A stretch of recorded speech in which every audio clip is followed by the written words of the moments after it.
Couldn't find a bigger ball, huh? Now, we know that Aborigines were the first Australians, but could they have been the first Americans as well? Cosmos magazine says the oldest human remains found in South America could rewrite the history books. For more, it's over to Editor-in-chief Wilson da Silva. Good morning to you. Hello, Nat. Tell us what exactly has been found. Well, it's a startling discovery of hundreds of skeletons in South America and Central America that have all of the cranial characteristics not of the Native Americans, who are very Asian-looking, but actually Australian Aborigines. In fact, the oldest one is 11,000 years old and was found in Brazil. And why would these never have been found before? Well, actually, it's a really intriguing story. It was found in 1975 by a French-Brazilian team, but then there was a dispute. One of the people who was leading it died, and the whole thing sat in without anyone looking at it for a long time, until the late 1990s, when a Brazilian researcher and some Americans started going through it, and to their shock and surprise, they were expecting to find, ancient Native Americans that looked like Asians, but actually they looked like Australian Aborigines, and that threw everything out of the water. Wow, it's interesting, isn't it? Now, how may they have reached the Americas? Well, they actually did a reconstruction of the face, and you can actually see in the reconstruction that it's very Aboriginal looking. But it's suspected originally. This is the reconstruction you can see here. On the left is the reconstruction. On the right is the skull Lucia, which is the oldest, 11,000 years old. Now, if you look at the map, there's a map that... yeah, we'll bring the map up now.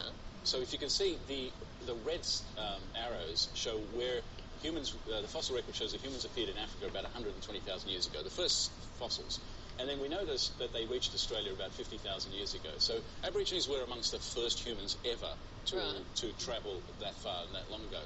It was originally thought that they went over the top, that they didn't go over the top, Asians didn't go over the top until about 9,000, 10,000 years ago.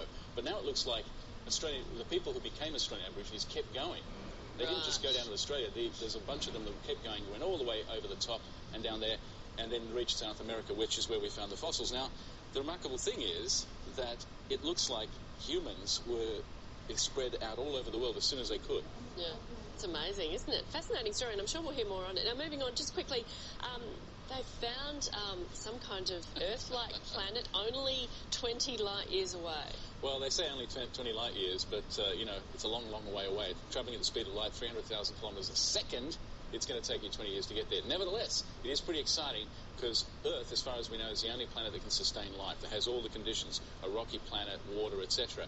This one, which is 20 light years away, and only just been found, has all the conditions, looks like it has the conditions for life. It's far enough away, it's in the so-called Goldilocks zone. Not too hot, not too cold, just right. It's far enough away from the sun that you can have water. And as far as we understand it, water is essential for life. So that means it's rocky, it's small enough, and it's the right distance, so it could have life. So you're booked on Richard Branson's first space flight. What are the chances that you or one of us could eventually go to a planet like this? Yes, I'm going into space, and but that's only like going to not even orbit. It's just above the Earth. Going to something like that, wow, that's a long, long way. If it takes you 20 years at the speed of light, I think you're going to need more than a cunt lunch to go that far. Yeah, exactly. Oh well, you never know. I'm sure in years to come, who knows? Wilson da Silva, thanks very much for your time. My pleasure.